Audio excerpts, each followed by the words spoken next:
Buenos días, Polo, ¿cómo estás? Hola, muy buenos días. Muchas gracias por el espacio. No, al contrario, muchas gracias a ti. ¿Qué pasa con la ley espía? Pues mira, a ver, es un tema complejo porque son en realidad varias leyes, ¿no? Es un paquete espía, ¿no? En realidad. Ujú. Tiene que ver con lo aprobado la semana pasada en Cámara de Diputados, que ahora pasó a senadores, y viceversa, lo que se aprobó en senadores y pasó a diputados. ¿Cuál es este paquete legislativo en una nuez? Pues estamos hablando de la Ley de Guardia Nacional y alrededor de 8 leyes que regulan el quehacer militar.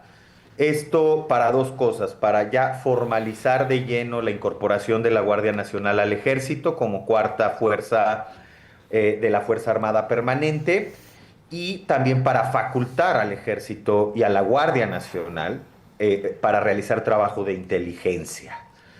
Estamos hablando alrededor de 9 leyes, pero a la par se hicieron reformas a la Ley General del Sistema Nacional de Seguridad Pública, a la ley, hay una nueva ley en materia de investigación e inteligencia, a la Ley General de Población, a la ley en materia de desaparición y también hay elementos preocupantes en la ley de telecomunicaciones.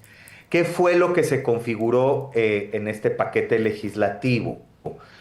Primero, la obligación de utilizar, de registrarse en la CURP y aportar datos biométricos, ¿no? De cualquier persona, inclusive personas extranjeras. De entrada eso ya es preocupante, los datos biométricos, como bien se sabe, luego siempre entraña riesgos y hay impactos en el manejo de los mismos, máximo cuando hemos tenido antecedentes en México, en donde las bases de datos SIVAS se han filtrado y se han utilizado para fines ilegítimos e ilegales. Pero a la par tenemos que el CURP biométrico va a ser el requisito para realizar trámites y realizar trámites en instancias públicas y solicitar servicios en instancias privadas. Prácticamente vas a tener una trazabilidad, o el gobierno va a tener una trazabilidad de todas tus actividades, qué compras, cuándo compras, dónde compras, qué trámite estás haciendo, etcétera, etcétera, etcétera. Eso se va a una plataforma única de identidad, en donde, déjenme hacer un paréntesis, los propios colectivos y familiares de personas desaparecidas, los colectivos de búsqueda y familiares señalaron que su lucha fue instrumentalizada de manera ruin, diciendo que esta plataforma de identidad iba a ser, iba enfocada a la búsqueda de personas desaparecidas, pero que en realidad se convirtió pues, en una enorme base de datos donde se va a recopilar toda la actividad de la curva biométrica. Otro elemento preocupante que viene en la ley de telecomunicaciones. Eso viene en la ley de telecomunicaciones, que es el requisito de dar tu curva biométrica para contratar teléfono e internet y por supuesto también tus datos personales. No se hace explícitamente el famoso padrón de usuarios de telefonía móvil, pero porque ya tienen un padrón más amplio de identidad con todas tus actividades, tus compras, etcétera. O ya tendrían, vaya, cuando entre en vigor esta ley y se comience a implementar. Por otro lado está la plataforma central de inteligencia, que es una megabase de datos que va a estar interconectadas con bases de datos públicas y privadas. Los privados tienen dos opciones, o se incorporan por convenio o lo hacen vía requerimiento, es decir, o por las buenas o por las malas. Y entonces todo esto en conjunto configura un sistema de vigilancia masiva. Hay que sumar, por ejemplo, las facultades de inteligencia inéditas e inauditas que se le da al Ejército y a la Guardia Nacional también. Y hay que sumar también el acceso en tiempo real a lo que se conoce como datos conservados, que es lo que se conoce vulgarmente como la sábana de llamadas, ¿no? Llamadas entrantes, salientes de un número y también su georreferenciación. A eso no se le pone el candado, por más que diga el gobierno lo contrario, no se le pone el candado de que tenga que haber control judicial previo. No se explicitó ese candado porque incluso dice que las autoridades deberán de tener acceso a estos datos en tiempo real. Y para ello se va a configurar toda una infraestructura y una serie de mecanismos por parte de las empresas de comunicación, de telecomunicaciones, para que las autoridades puedan tener acceso a estos datos. Es un retroceso tremendo en materia de libertades y a la luz de la evidencia que tenemos sobre el mal uso de tecnologías de inteligencia y espionaje en México, resulta sumamente preocupante. Bueno, un tema. ¿Qué pasa en Estados Unidos? Comparemos un poco cómo está esta situación en Estados Unidos, porque ahí tienen acceso a todo lo que haces. Las redes sociales también tienen acceso a todo lo que haces. ¿Dónde estás? ¿Qué compras? ¿Cuál es la diferencia? Bueno, lo que pasa en Estados Unidos es, efectivamente ha habido varias resoluciones de las cortes en donde han ido limitando el acceso del Estado a lo que se conoce, por ejemplo, como la metadata. Hay toda una discusión si la intervención de comunicaciones entraña solamente las escuchas telefónicas, ¿no? Ahora sí que la intervención a la antigüita, o también tiene que ver con todo lo que son datos conservados precisamente, ¿no? O sea, es decir, no el contenido de la carta, sino también el sobre, ¿no? En donde puedes tú ya generar todo un perfilamiento de las personas. Eso todavía está en discusión.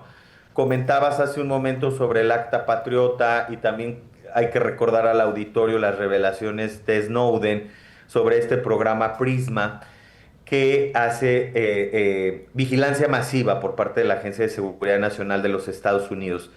Estas medidas de excepción siempre son muy peligrosas. Hasta antes de Trump se tenían una serie de salvaguardas judiciales.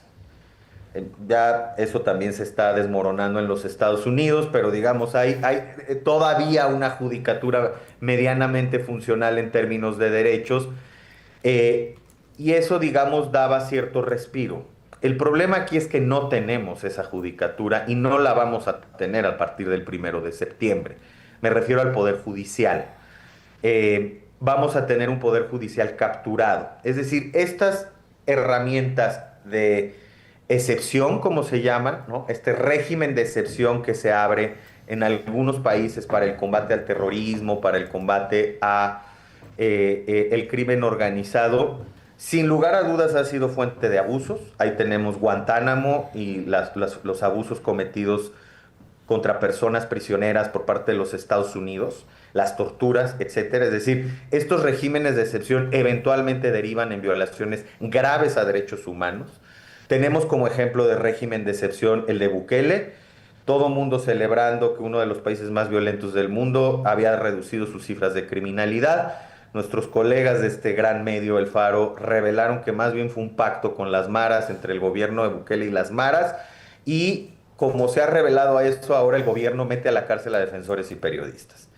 De hecho, este medio de comunicación referencial está siendo perseguido, básicamente, ¿no? Entonces, en México también ha habido medidas de excepción, ¿no? Recuerden la prisión preventiva oficiosa, es una medida de excepción, es decir, un sistema de justicia democrático no puede dar prisión preventiva automática cuando todavía ni siquiera tiene sentencia, ¿no? La prisión preventiva tiene que ser justificada y en México hay un catálogo enorme de delitos que lo ha engrosado además Morena para que te metan a la cárcel mientras te investigan, ¿no?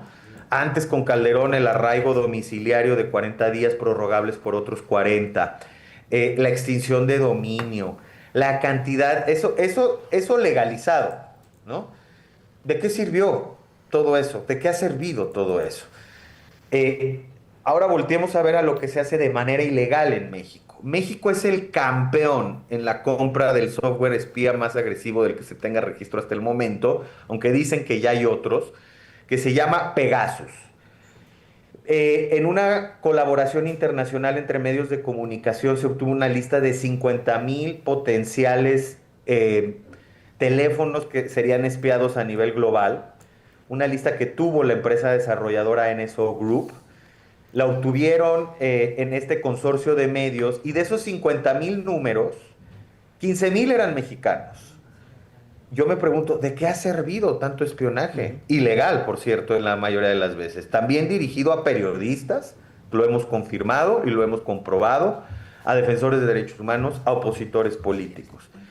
En el reciente juicio entre WhatsApp, la demanda de WhatsApp contra NSO Group, por usar su infraestructura para introducir Pegasus en los teléfonos celulares. Meta, WhatsApp los demandó, ganó. Y cuando se hace la apertura, el discovery, que se llama en el derecho anglosajón, nos damos cuenta que México en un mes, mayo de 2019, ya gobernando Andrés Manuel López Obrador, había utilizado Pegasus 456 veces. La pregunta es, ¿se hizo con orden judicial? Y si no, como muy presumiblemente sabemos que no se hizo, ¿de qué sirvió? En realidad, las herramientas de espionaje y de inteligencia se utilizan en México para control político. De nada ha servido para el combate al crimen. Eso es lo peligroso que tenemos enfrente. Exactamente. Polo, déjame hacer este tratamiento de esta manera porque esta legalización del espionaje militar, que además viene sin ningún control judicial, porque ahora tenemos que llevarlo por pasos, por puntos, porque la recién aprobada reforma al Poder Judicial que se llevó a cabo con esta votación también infame que sufrimos el 1 de junio, le da también el poder absoluto a que el Poder Judicial puede determinar también que esto está en la legalidad, pero no solamente es una ley, es una serie de reformas, la ley de telecomunicaciones, la ley de la Guardia Nacional, la ley de Seguridad Nacional, la ley general de población, es decir, a partir de todas estas leyes, que además están respaldadas, cobijadas por el Ejecutivo, por el Legislativo y por el Judicial, estamos hablando ya de una posible o de un inicio de militarización en todos los sentidos, Polo. Sí, por supuesto. Es la profundización de un proceso que inicia en 2007, al inicio del gobierno de Calderón, y que se consolida con un gobierno o con un proyecto político que desde López Obrador prometió ir desmilitarizando la seguridad. Hoy estamos condenados a que ese proceso se profundice, ya no solo en materia de seguridad e inteligencia, como ustedes lo saben, está también el ejército involucrado en obra pública, en aduanas, en aeropuertos, ejército y marina.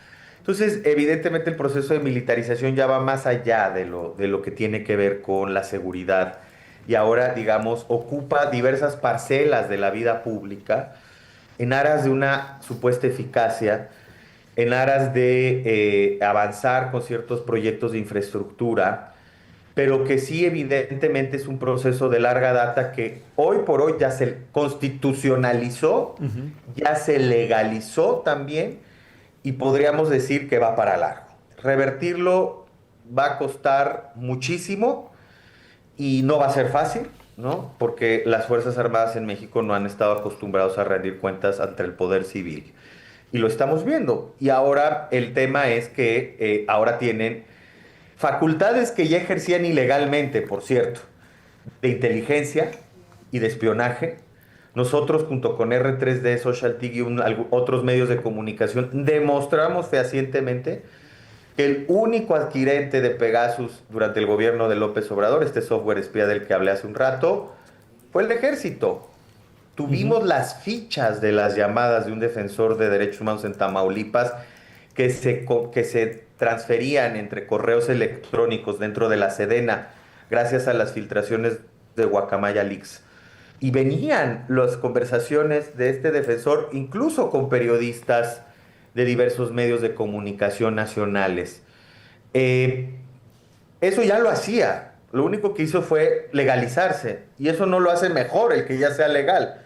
El tema es que, por ejemplo, a propósito de Guacamaya Leaks, tenemos millones y millones de teras, de correos de electrónicos de la Sedena que se filtraron por este colectivo de activistas que ingresó a los servidores de la Sedena y también del ejército en Colombia, Guatemala, si mal no recuerdo, y El Salvador. Bueno, en México tuvieron acceso muchos grupos periodísticos y de activistas y una de las conclusiones era que el ejército tenía perfectamente mapeado todo el territorio nacional, quién hacía y quién deshacía y cómo y con quién y a quién le hablaba y cómo le hablaba, ¿no? Tienen un trabajo territorial y digamos también de intervención de comunicaciones, repito, ilegal en aquel momento, que tiene perfectamente mapeado el crimen organizado y quiénes se mueven y quiénes no se mueven y con qué políticos. La pregunta es, ¿y para qué tienen esa información? ¿Y para qué la usan? Y entonces el tema ya es otro, ¿no? Ya no es el tema de la seguridad y en donde la ciudadanía ante esta desesperante situación de violencia que estamos viviendo, podemos medianamente decir, vamos a ceder derechos, pero es que en realidad ya los hemos cedido. ¿Y qué es Sí. lo que ha pasado? Absolutamente nada, es solamente información para tener control político y administrar la violencia. Así es, Polo. Se dice que además también esta es una justificación porque se está llevando esta ley de espía para poder vigilar a los delincuentes, para tener un control mucho más cercano de su geolocalización, todas estas cosas, pero en realidad me parece que la terminología y los métodos para solucionar un problema tan grande que se ha salido de las manos en nuestro país en el tema de seguridad tendría que ir por otro lado, pero me llama la atención cuando dices que es un proceso que va a costar muchísimo tratar de revertir. Y me llama la atención esto porque en esta revolución digital, intelectual que tendríamos que hacer los medios de comunicación, la población en general, todos con esta ley censura, ¿qué podemos hacer? ¿Nos van a atar de manos? ¿De qué manera podemos quitarnos estas cuerdas, este aprisionamiento, para tratar de revertir en el tiempo y cuánto tiempo para tratar de que esto no nos controle, no se salga de las manos y ya sea irreversible? ¿En qué planteamiento podemos tomar que todavía podemos tratar de regresar la libertad de expresión o esta falta de herramientas para que no nos vigilen?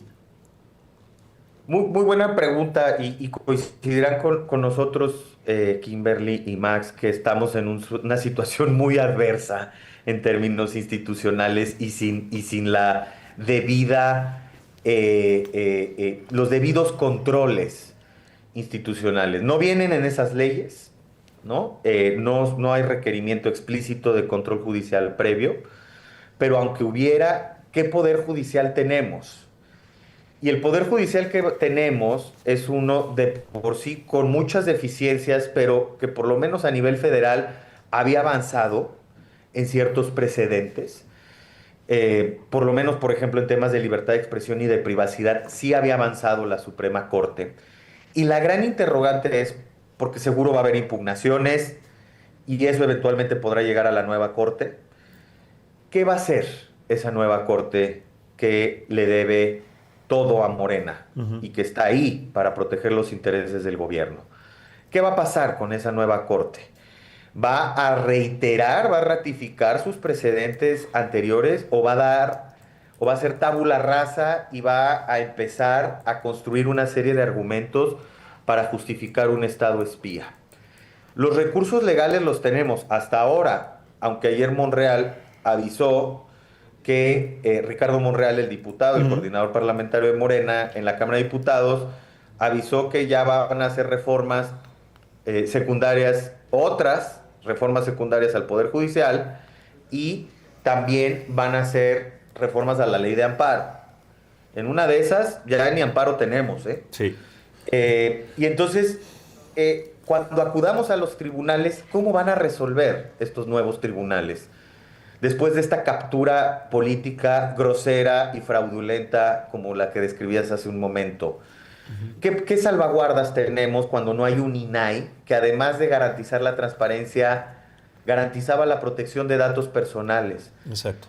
En temas de transparencia, medianamente trataron de hacer algo con la desaparición del INAI y ahora tenemos transparencia para el pueblo, que depende de la Secretaría de Anticorrupción y de Buen Gobierno. Depende del Ejecutivo, básicamente. La información pública depende ahora del Ejecutivo en un retroceso que nos manda hace 30, 40 años. Pero en datos personales no tenemos a nadie que proteja esos datos.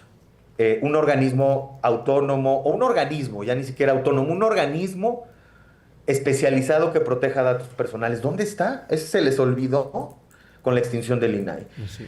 Entonces lo que queda es esto que estamos haciendo, hablarlo, abrir los espacios de comunicación, no normalizarlo, que la gente esté consciente de lo que se viene, que visibilicemos los problemas de un Estado abiertamente autoritario que se está configurando, concentración de poder, sistemas de vigilancia, censura institucionalizada. Y comentarlo y comenzar a realizar acciones de visibilización desde los medios de comunicación, desde la propia ciudadanía, desde las organizaciones de la sociedad civil que estamos trabajando en ello, intentar los recursos legales, sí, pero sí también presionar a través de los medios que tenemos, redes sociales o lo que sea, para que esto no se siga profundizando y algo muy importante, para que no se normalice la excepción a la regla. Y la regla debería de ser el Estado de Derecho y la garantía de derechos humanos. Exacto. Polo, ¿qué pasa? Digo, es un poco otro tema, pero ¿qué pasa con las redes sociales? ¿Estamos igualmente expuestos? Porque el que utiliza redes sociales está abriendo al final del día pues toda su intimidad, ¿no? Todos estos apps tecnológicos que descargamos, el tema de fotografías, el tema de nube, ¿cómo estamos en esa materia? Mira, efectivamente el modelo de negocios de las plataformas es un modelo de negocios que tiene como materia prima un elemento principalísimo que son los datos, ¿no? Tus datos, lo que le llaman ya el capitalismo de la vigilancia. Ese modelo de negocios tiene que cambiar, tiene que regularse.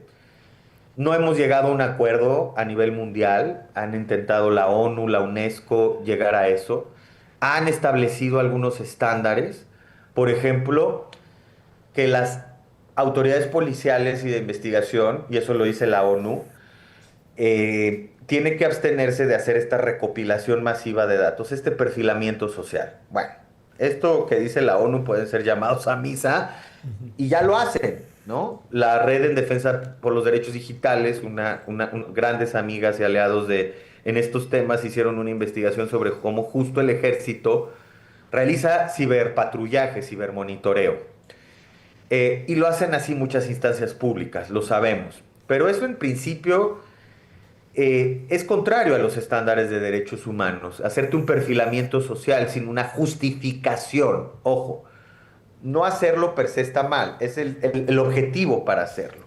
Y cuando se hace de manera masiva y con intereses políticos, como en el caso del actual gobierno, ¿no? No hay que irse muy lejos, no es el ejército en un cuartito haciendo nada más este perfilamiento de los críticos del gobierno, por cierto, sino que ya lo veíamos en las mañaneras de AMLO y de cierta manera en las mañaneras de Claudia Sheinbaum, cómo hacen ese perfilamiento, ¿no? Monitorean tus redes, te exponen y dicen este es un opositor y bla, bla, bla, y bueno, toda la serie de denostaciones y ofensas que se lanzan en esa tribuna pública. Eso lo hacen con base en información que tú pones a disposición del público, por supuesto.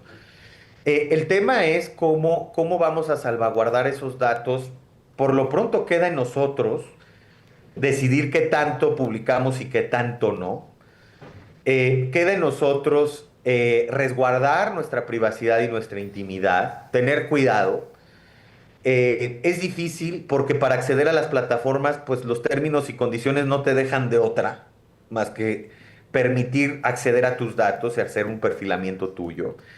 Tenemos los casos escandalosos hace 10 años de Cambridge Analytica, de cómo ese perfilamiento y microsegmentación se utilizó para manipular la votación en el Brexit, la salida de Gran Bretaña de la Unión Europea y la primera victoria de Trump, ¿no? Cómo se utilizó con datos de Meta.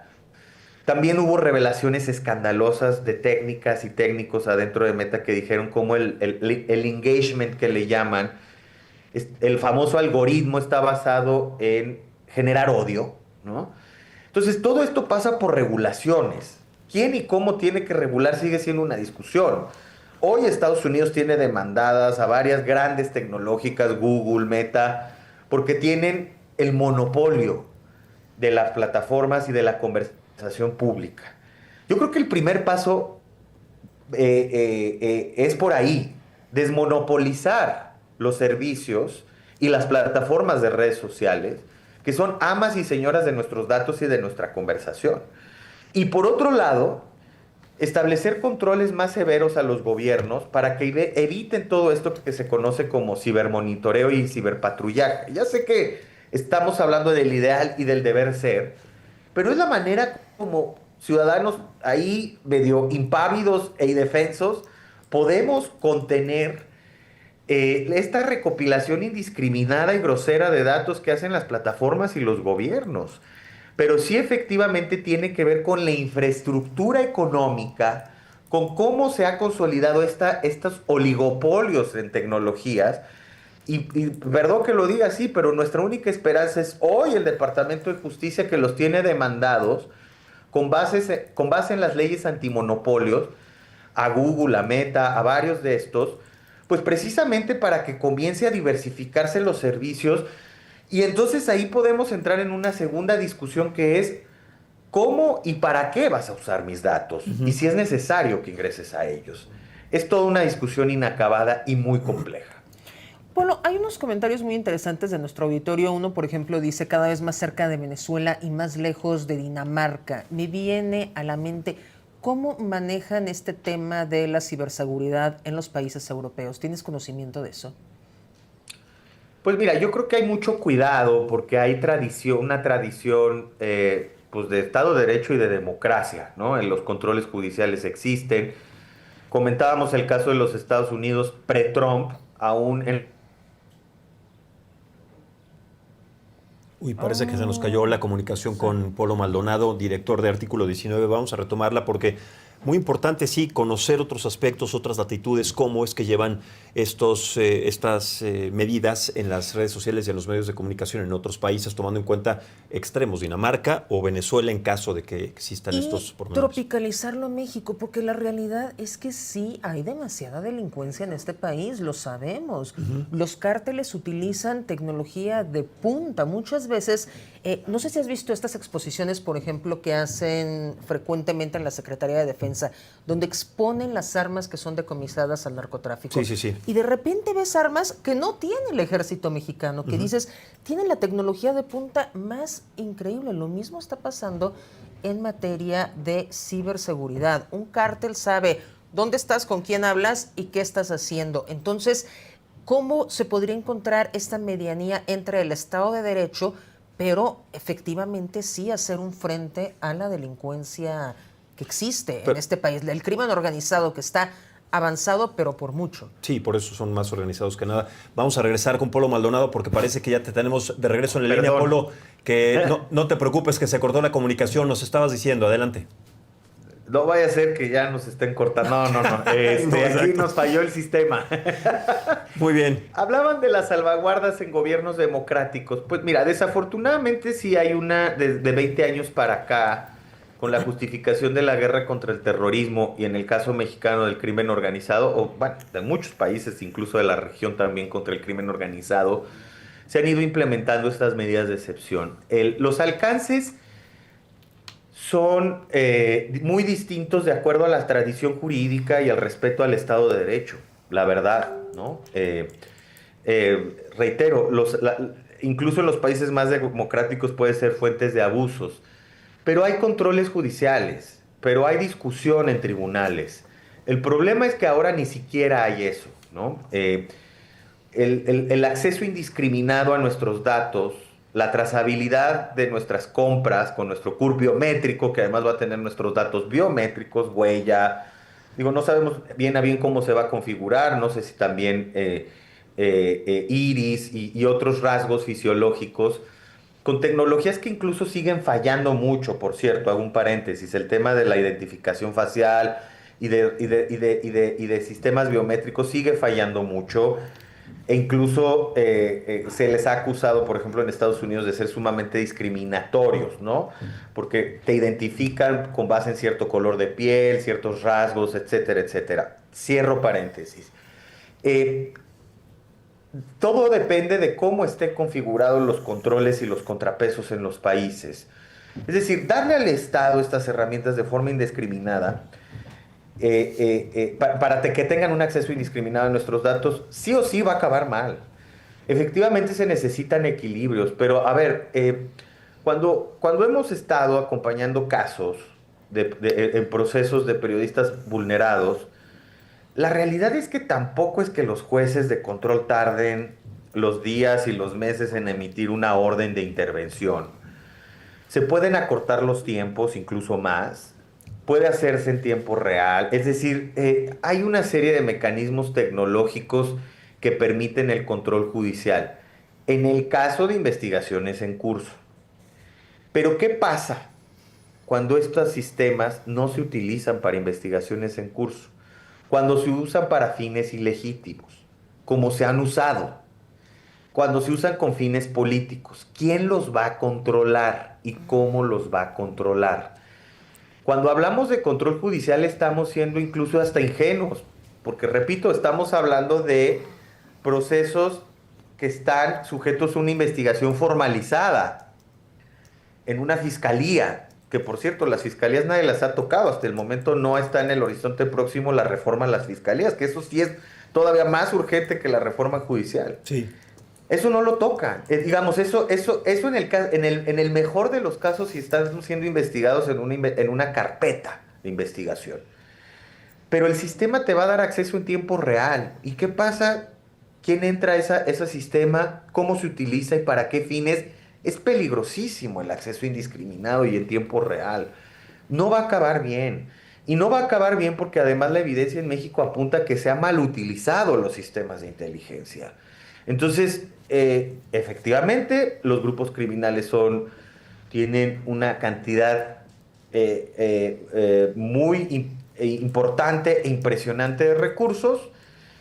El Estado necesita herramientas, las ha tenido, las sigue teniendo, las tendrá para combatir, pero también aquí hay un elemento muy importante y es la colusión del crimen organizado con el propio Estado. Es decir, ¿de qué van a servir estas herramientas cuando estamos viendo todo esto el escándalo que se armó la semana pasada por el tema del sistema financiero y las sanciones de Estados Unidos? Y el tema de los visados de esta nueva élite política que están siendo amenazados con que se los van a quitar. Me refiero a Morena. Pero también del PRI y del PAN, pues, estuvieron involucrados. Exgobernadores, y ahora gobernadores, y ahora diputados, exdiputados, es decir, toda la clase política ha estado involucrado. Entonces, sí, efectivamente hay que dotar de herramientas al Estado, se necesita eficacia. Nosotros, como artículo 19, no somos partidarios de que sea una disyuntiva, es un tema de equilibrios. La evidencia arroja que esto puede y seguramente va a acabar muy mal, en malas manos. Y también tomando en cuenta esto último que decía, que es un Estado penetrado por el crimen organizado, y entonces esto es todavía peor, porque estas herramientas van a quedar en manos de quién también, ¿no? Exacto. Con esta colusión que existe con el crimen organizado en diferentes niveles de gobierno y de diferentes niveles de relevancia, me refiero al funcionariado público, ¿no? Claro, eso me preocupa. Qué bueno que tocas ese tema, Polo, porque cuando hay colusión evidente desde hace mucho tiempo entre el crimen organizado y las autoridades, bueno, ¿quién va a llevar entonces el control de esta ley espía? Es decir, van a perseguir solamente a quienes estén en contra de lo que ellos piensen, porque aquí me llama la atención también lo que puede, más allá de todo lo que tú has dicho que es muy preocupante, lo que puede suceder cuando una irregularidad o una serie de irregularidades en este proceso puedan llevar, sí, al reflejo de un Estado autoritario, porque si estos recursos son mal utilizados, porque es irrisorio que el Chapo Guzmán o cualquier delincuente ponga sus datos biométricos, compre algo en línea, el Chapo Guzmán está comprando algo en el mercado. Es irrisorio, ellos usan a otras personas para comprar o para hacer estos procedimientos. Entonces, ¿a quiénes van a perseguir? ¿A nosotros, a ti, al ciudadano a pie? ¿Quiénes son los que vamos a pagar los platos rotos? ¿O quiénes vamos a ser los señalados en esta persecución, en esta investigación, si sabemos que los criminales no están ahí? ¿O quiénes serían los chivos expiatorios a quienes van a perseguir, como sucede y ha sucedido históricamente en un Estado autoritario? Hablemos de Argentina, Venezuela, estas historias que conocemos de la Latinoamérica determinada por una anarquía. Pues sí, el tema es ese. ¿A quién van dirigidas estas medidas? A ver, yo creo que no pinta nada bien. Venimos documentando desde hace muchos años la violencia contra la prensa de muy diversas formas, a la que por cierto también le echan la culpa al crimen organizado, pero pues lo hemos dicho varias veces, incluso en este espacio con ustedes, que más de la mitad de las agresiones y el principal agresor de la prensa es el Estado, a nivel estatal y municipal. A nivel estatal y municipal predominantemente, pero también federal, ¿eh? Ojo, perdón. Y cada vez más peligroso el Estado en digamos, el gobierno federal siendo de los principales agresores. Uno de los elementos que hay que tomar en cuenta es ese, ¿no? Cómo incluso en estos gobiernos de la transición democrática es importante que recordemos que hubo también censura y también agresiones contra la prensa. Lo que estamos viendo ahora es en este nuevo régimen que va a haber mayor censura ya institucionalizada y además con un poder judicial cooptado. Y a eso hay que sumar el elemento de la vigilancia. En este contexto, sin contrapesos y con concentración de poder, y con un proyecto político hegemónico que no tolera la crítica, que es evidente y abiertamente refractario a la crítica, ¿qué va a pasar con estas herramientas? ¿A quién va a ir dirigido? Pues podemos inferir, yo sé que esto es una especulación, pero la evidencia de todavía hace del pasado reciente nos dice que va a ir dirigido contra periodistas críticos, contra activistas incómodos, contra opositores políticos. Eso indudablemente. Y pensar lo contrario sería ingenuo porque la evidencia en los últimos años nos ha marcado eso. ¿Cómo utilizó Peña Nieto el Pegasus en contra de periodistas y defensores? ¿Cómo lo utilizó AMLO contra periodistas y defensores? Sí, también contra grupos criminales, sí, también contra redes de criminalidad organizada, por ponerlos en términos amplios. Pero lo utilizaron también para fines políticos y sin controles. Entonces, no queda más que esperar que en un régimen que no le rinde cuentas a nadie, que goza de enorme popularidad, que se aprovecha de la urgencia de la gente por tener mejor seguridad, para introducir estas leyes de excepción, yo las llamaría de excepción, que incluso instrumentaliza la lucha de las personas desaparecidas para generar esta plataforma única de identidad, como lo han denunciado los propios colectivos y el movimiento de víctimas de desaparición. Pues yo creo que no hay algo muy distinto a esperar a lo que se ha venido dando, pues. O sea, no podemos esperar otra cosa más que se vaya a utilizar como se ha venido utilizando en los últimos años, que es en contra de opositores, periodistas y activistas incómodos. Polo, casi para concluir, por ejemplo, hablabas de la CURP biométrica y que el tema, yo creo que es más bien el resguardo de estos datos. ¿Quién nos los garantiza? Porque decimos, no queremos ir a dar nuestros biométricos para la CURP, pero sí vamos a la Embajada de Estados Unidos y entregamos todos nuestros biométricos para ver si nos dan la visa. Entonces, ¿de qué se trata? ¿Por qué sí queremos que el gobierno de Estados Unidos tenga nuestros biométricos o por qué se los otorgamos a empresas como Apple? Cada que compras un iPhone le estás dando tus biométricos. Efectivamente, yo creo que esa es una excelente pregunta, ¿no? Y el tema es quién nos va a dar certidumbre del tratamiento de esos biométricos. Es que son dos temas, son los biométricos per se, que todavía son sistemas que tienen muchos sesgos, incluso raciales y de género, punto número uno. Punto número dos, el tema del tratamiento, ¿no? Que sigue siendo un salto al vacío, ¿eh? Dárselo al gobierno de Estados Unidos, dárselo a Apple, sigue siendo un salto al vacío. No nos han aclarado en el caso mexicano cómo va a ser ese tratamiento y, ojo, ese resguardo. Y toda la trazabilidad en la protección es muy importante. ¿Quién, cómo, cuándo va a tener acceso a ellos? Otra vez me remito a la historia reciente y es cómo se han filtrado esos datos. Bueno, el padrón electoral, los tienen los bancos, los despachos de cobro, un sinfín de sistemas o bases de datos que han sido filtrados y que son mal utilizados por grupos privados e incluso criminales, ¿no? La extorsión, etcétera. Ese es el problema también. Las capacidades reales para resguardar esos datos están en duda. Y eso evidentemente también pone un énfasis y un acento muy particular a cómo se va a utilizar y a cómo se van a proteger esos datos. Y vuelvo al punto que comentaba hace un momento. No va a haber una autoridad que verifique esa protección de datos. ¿Se acuerdan del Fan ID de Del fútbol. los estadios en México? Sí. Y toda esta discusión que se dio con el INAI. Bueno, pues teníamos un organismo especializado en datos personales que emitió sanciones y que verificó y que hizo un trabajo de revisión exhaustiva de estos sistemas. Y al final dijo, está mal el Fan ID. Y bueno, luego vino todas estas acusaciones de una de las comisionadas que ya terminó, Julieta del Río, que si fue corrupción o no corrupción y que luego se les quería cobrar moches para no multarlos, etcétera, etcétera. Pero tenías un organismo especializado que hacía esta revisión exhaustiva, técnica, de estos sistemas biométricos. ¿Y ahora quién lo va a hacer? Ese es el problema.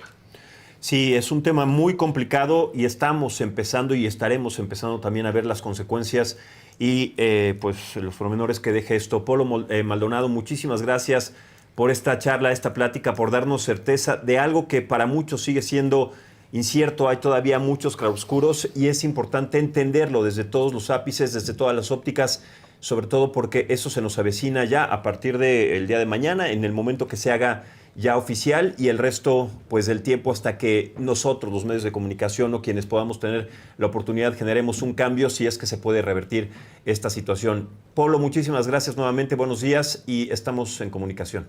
Al contrario, muchas gracias a ustedes y muchas gracias por el espacio de nuevo. Gracias, Polo. Gracias. Un abrazo.